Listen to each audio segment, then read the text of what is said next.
When we talk about children, we often associate them with the words kind, playful, loving. We could also say confusing, dangerous. Well, maybe not the last part, anyways. But in today's story, we're going to be using the word dangerous as a way to describe our main character. And it was because what they did was truly scary and it could happen to any of us normal people. But before we begin, if true crime stories intrigues your interest, then I would highly suggest you subscribe to my YouTube channel, as that's all I do and I upload once a week. But with all that being said, let's begin.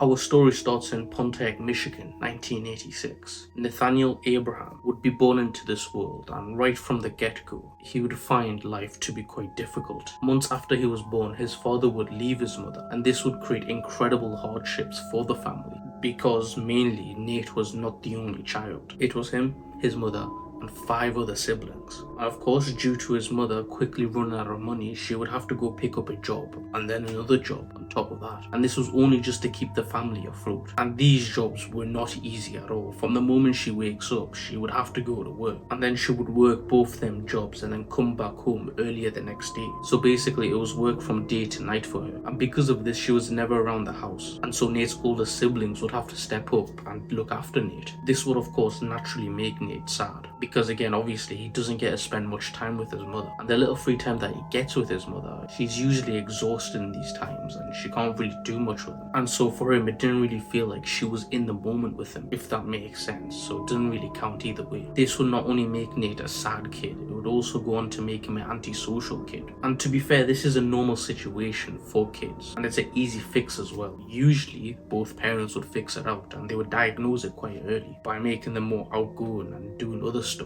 But in Nate's situation, he just didn't have that luxury, and so naturally things would become more worse. As he grew up, the world of crime would become more appealing to him, and of course that was thanks to his behaviour spiraling out of control each year as he gets older. And just by the age of 9, he had become into a very troubled kid, with a record of a serious middle-aged criminal. And again, by the age of 9 to 11, Nate would go on to have 22 police encounters. And these weren't good police encounters, of course. There were many different reasons for these encounters, such as arson, some were for assault, and there were several breaking and entering. The worst part about all these 22 encounters, 5 of them involved the use of a weapon. One of them was when he maliciously attacked a 14-year-old kid with a steel pipe. The kid was becoming into such a problem in the neighborhood that the neighbors surrounding his house would begin to move out, all because of Nate's behavior, and because since he was so unpredictable and at any moment you could be his next victim, a lot of people were like, we're not taking this risk, and so they would move out from this neighborhood. One of the neighbors that was leaving because of Nate would go up to Nate's mother and tell her that Nate's gonna kill somebody if he keeps going on the way he's going. And Nate's mother, she couldn't say anything. All she could do was just take this feedback in, because she knew herself that her son was becoming out of control, and already is out of control, to be fair with you. And the sad thing was that there's nothing that she could do. During this time of Nate's rise of bad behavior, she would just feel helpless, because almost every single day there would be someone knocking on the door reporting on what Nate had done to them. She would go to the police for help, as she wanted them to intervene in her son's situation, but instead of helping her, they would just refer her to a juvenile court. But she wouldn't be there for long, because they would send her back to the police, telling them that her word wasn't enough. Now, coming back home after this whole mess, she's sitting on her couch and she just doesn't know what to do, because no one was ready to intervene. Now, the era that Nate was born into certainly didn't help at all. Most of my viewers are Americans, so you know what the 80s had brought. They brought a lot of good things like the sports world, but also they brought a lot of bad things. One of them was widespread violence in major cities such as New York, Chicago, but it wasn't the widespread violence for adults that grew. It was a massive amount of juveniles that had begun to stop crime. Between 1980 and 1994, the number of juvenile homicide offenders doubled, and this was mainly thanks to the crack epidemic. In the inner cities, this drug had become like the plague, and it wasn't long before firearms and juveniles got paired together. Children were used to do the dirty work during this time, because it's a main fact that no one really expected a kid to hold a gun or to hold any drugs, especially Class A drugs. Also on top of that, they were cheaper since they were kids and they required less money. And since they were cheaper, it was also less riskier, which for the person that was selling the drugs was definitely appealing. And even if the kid got caught by the police, which of course happened a lot, since they were so young most of the time, they would get let off. So this was Nate's background, and hanging around with this crowd really set his behaviour into place. It also set many ideas into Nate's brain. Michigan, the state that Nate grew up in,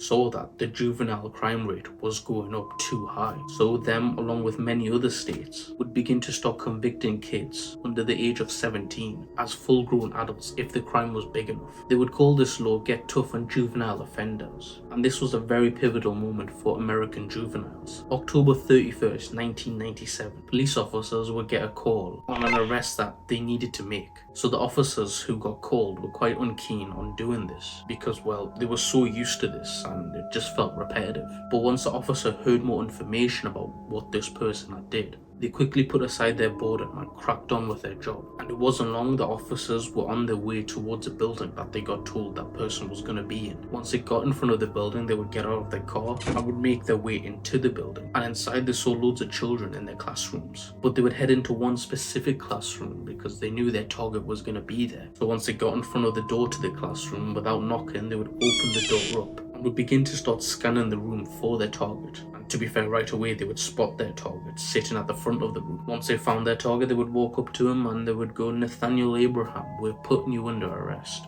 Then they would begin to read his rights. Nate's teacher would look at Nate, who was still wearing a Halloween costume, and would go on to say that his face was expressionless for a child that had just been arrested. It was almost like he knew the police were going to get him and arrest him. A day before the arrest, October 30th, 1997, an 18-year-old boy by the name of Ronnie Green had passed away unfortunately after fighting for his life for about 24 hours. Now, I'm probably guessing you're asking what happened to Ronnie. And well, it was a normal day on October 29th. Ronnie was out. No one knows what he was out for or what his intentions were, but either way, it doesn't really matter. And so either way, he'd do his thing and then eventually make his way to the convenience store. And so he would walk in and then eventually do his thing and then walk back out. And across the convenience store were all these trees and bushes. Behind these trees and bushes were more houses. So it was like a wall in between the convenience store and the houses. And behind those houses was more houses and houses. So you get the idea of the layout. So as Ronnie begins to walk away from the convenience store, he would hear a sound of a bullet coming towards him and missing him on his right shoulder. And before he could even react to that bullet, another bullet would come flying straight at him. And unfortunately, it would hit him straight in the head. Just hours before this, Nate and his friends were walking around the area and they would walk past his gun shop. And one of the members of this group would kind of tug Nate by telling him that, "I bet you can't steal a gun." Nate, who was almost a teenager now, wasn't having any of this. He felt like if he said no to this or chickened out, his pride would get hurt. And his ego, of course, would take a massive hit. And without saying a word to the friend that, made the claim, he would just put on a mask and then walk straight into the store. Members of the group began to walk away from the store and just get far enough so once a commotion begins, they have enough time to run away. Just about 3 minutes later, they would hear a man who was the shopkeeper of the store screaming at Nate to come back here. And he wasn't just standing there and screaming, he was chasing after Nate, who eventually burst out of the doors and began to run in the direction of his friends. And of course, he wasn't empty-handed. In his hand was a rifle. His friends, of course, were shocked and stood still for a second in kind of an amazement on how the hell he stole that, because they thought that he might get lucky enough to steal a pistol at most. So the fact that he stole a rifle made no sense, but either way, they would snap out of their trance and begin to run. As they were watching as Nate was coming closer and closer to them, the shopkeeper also was coming closer and closer, they all suddenly started laughing. It was like this adrenaline rush that the group craved for. Nate, who was still at the back, was laughing as well because he found this funny, and also he loved that adrenaline rush as well. And about after 5 minutes of running, they eventually lost the man, but knew that there was no way they could actually keep a hold onto this gun for long before the police would track them and arrest them. So at the time that they had, they would reload the gun. Yes, Nate had also stolen bullets with it and would pretend to fire the gun. And they would only pretend for now because they were trying to find a good spot to practice shooting the gun with. So with the limited time that they got, the group would work together to find a good spot. And it wasn't long before they got to a section of trees, and behind the trees were bushes. And Nate would stop the group there and would tell the group that this is a good spot. Originally, the group said, no, it's not. But Nate would somehow convince them that, yes, this is a good spot. And also, if you're just going to keep wasting time trying to find a good spot, we're eventually gonna have to throw this gun away without even trying it. So let's just use this spot before ultimately we don't get a chance to use the gun. The group still disagreed with Nate, but they saw that Nate wasn't going to change his mind, and so they said, you can shoot it, but we're not going to shoot it. So Nate would begin to aim the gun, and he could hear in the background his friends trying to tell him to change his mind, and that we're going to find a better place if we just hurry up and just drop the gun. But Nate would blank all the sound out and would start to aim at the bushes, and then slowly he put the finger on his trigger, and then he would shoot 2 bullets. The first shot would obviously cause some commotion because, a gun has just been shot. But the second bullet that Nate had shot with the gun would be recoiled with screams.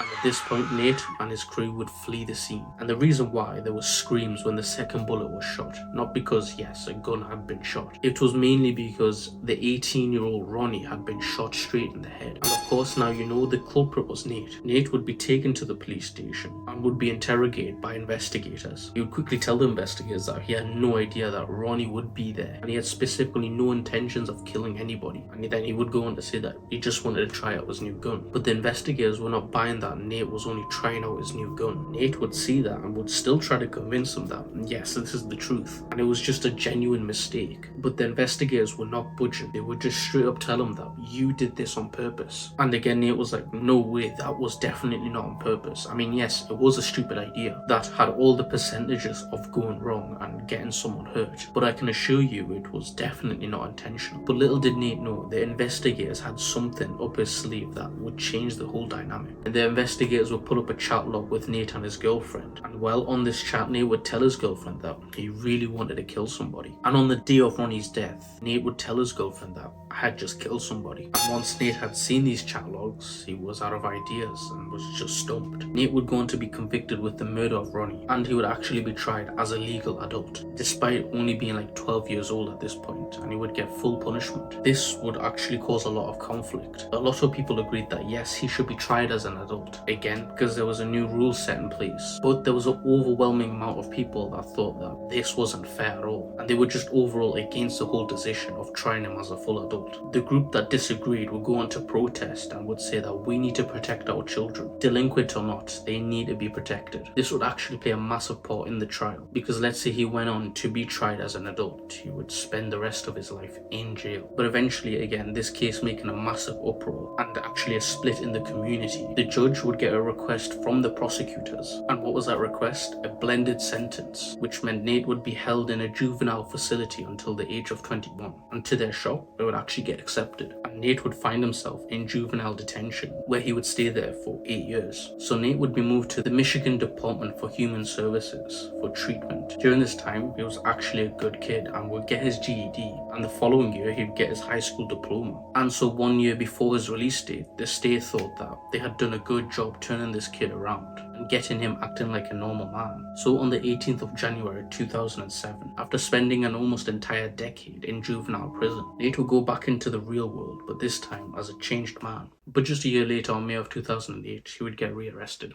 You see, even though yes, Nate had improved as a person, he still had one issue that really held him back, which was his anger. And throughout the time in the center, he would randomly have these fits of rage whenever something went wrong. The people that helped him back to become into a normal man thought that this was something that's going to go naturally over time, which obviously they were wrong, and this would take him into another dark path. Once released on May, he would get rearrested for having 254 ecstasy pills and would get sentenced to 4 to 20 years in jail. He would get let out in 2017, but then get rearrested a couple of other more times. I couldn't find what he did, but either way, all that work that the state did to get him back into a normal human just didn't work at all. And I think till this day he's still in prison. I'm not sure. You'll probably have to search that up for yourself.